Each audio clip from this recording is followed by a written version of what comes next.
కుంభరాశి వారికి ఈ వారం మిశ్రమ ఫలితాలు గోచరిస్తున్నాయి. వృత్తి ఉద్యోగుల పరంగా అనుకున్న స్థాయిని చేరుకోగలుగుతారు. వ్యాపారాభివృద్ధి కూడా చక్కగా ఉంటుంది. ఆరోగ్యం మటుకి ఇబ్బంది పెడుతుంది. గాయనికి సంబంధించి ఆడవారికి, మగవారికి అయితే స్పైన్కి సంబంధించి మోకాలు నొప్పులు, అసిడిటీ, ఇండైజెషన్ ఇటువంటి ఇబ్బంది పెట్టే విధంగా గోచరిస్తుంది. ఆరోగ్యం పట్ల నిర్లక్ష్యం వహించకుండా జాగ్రత్త వహించాలి. చెడు సావాసాలకు దూరంగా ఉండడం, దుర్వ్యసనాలకి అలవాటు పడకుండా ఉండడం చెప్పదగినది. డబ్బు విషయంలో సాధ్యమైనంత వరకు సేవింగ్స్ రూపేణా వెళ్ళాలి. ఏలినాడు శని నడుస్తోంది.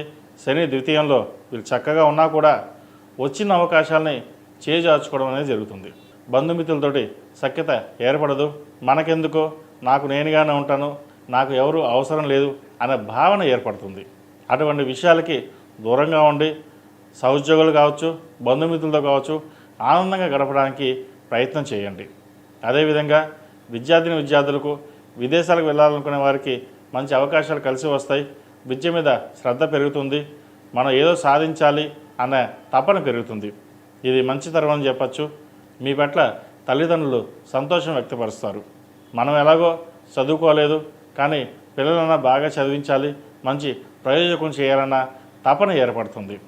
ఏం చేసినా వాళ్ళ కోసమే కదా అనే భావన ఉంటుంది.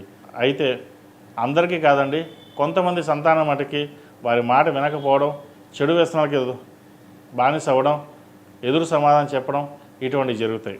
కాబట్టి ఇటువంటి విష వ్యవహారాలు ఉంటే మీ దగ్గర ఉన్న జ్యోతిష్యం చూపించి ఏదైనా పరిహారాలు చేయించుకోండి. లేదా సుబ్రహ్మణ్య స్వామికి అభిషేకాలు చేయడం చెప్పదగిన సూచన.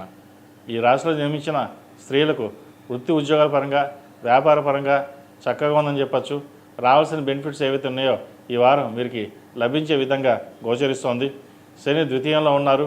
అయితే పంచమంలో గురువు కంబస్ట్ అయ్యారు. సంతాన పరంగా ఇబ్బందులు అనేవి ఏర్పడతాయి. ఎవరైతే సంతానం కోసం ప్రయత్నం చేస్తున్నారో డాక్టర్ సలహాలు, సూచనలు తప్పకుండా పాటించాలి. అదేవిధంగా వివాహం కాని వారికి వివాహ ప్రయత్నాలు ప్రారంభించవచ్చు. అయితే సంబంధాలు వచ్చి చేజారిపోతూ ఉంటాయి. పంచమాధిపతి అయిన గురువు కుంభరాశి వీక్షణ వల్ల కూడా అంత లాభసాటిగా లేదు. ఈ కంబస్ట్ అవడం వల్ల వచ్చిన సంబంధం మళ్ళీ వెనక్కి వెళ్ళిపోవడం ఇటువంటి విషయ వ్యవహారాలు ఉంటాయి. అదేవిధంగా ప్రేమ వివాహాలకు సంబంధించిన విషయ వ్యవహారాలు చాలా జాగ్రత్తగా ఉండాలి. ఏదైనా సరే పెద్దవాళ్ళ నిర్ణయాలకి అడ్డు చెప్పకుండా వారు చెప్పిన విధంగా నడుచుకోవడం అనేది చెప్పదగిన సూచన. ఇది అందరికీ కాదండి, కొంతమంది మటుకే. ఈ రాశిలో జన్మించిన వారు 8 శనివారాల శనికి తైలాభిషేకం చేయడం, అఘోర పశుపతి హోమం చేయించడం చెప్పదగిన సూచన. అదేవిధంగా జీవిత భాగస్వామితోటి విభేదాలు రాకుండా చూసుకోవాలి. సప్తమంలో కుజకేతువులు, ఇది 36 ఏళ్ళకి ఒకసారి వచ్చింది. అయితే ఈ కుజుడు కేతు కాంబినేషన్ అనేది అంత మంచిది కాదు. కోపం అధికంగా ఉంటుంది. భార్యాభర్తల మధ్య విభేదాలు తెచ్చే విధంగా ఉంటుంది. ఒకసారి విడిపోయే పరిస్థితి కూడా గోచరిస్తుంది. మనం ఎంత సామరస్యంగా ఉన్నా కూడా భాగస్వామి కోపంతో ఉండడం, ఇటు తేల్చుకునే పరిస్థితిలో ఉండడం ఇటువంటి సంభవిస్తుంటాయి.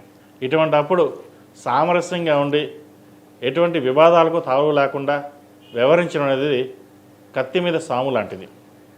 కాబట్టి ఇటువంటి విషయ వ్యవహారాల్లో చాకచక్యంగా వ్యవహరించండి.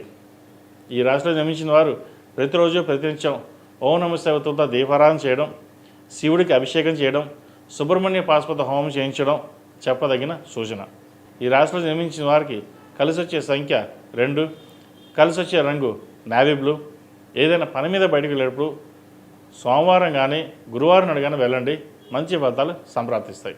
ePoojaStore.in పసుపు కుంకుమ నుంచి దేవతా విగ్రహాల దాకా అన్ని రకాల పూజలు, వ్రతాలు, వివాహం, గృహప్రవేశం, హోమాది శుభకార్యాలకు కావలసిన పూజా సామాగ్రి అంతా ఒక్క క్లిక్తో మీ ఇంటి వద్దకే. నేడే ఆర్డర్ చేయండి మీ ePoojaStore.in లో. One stop for all puja needs.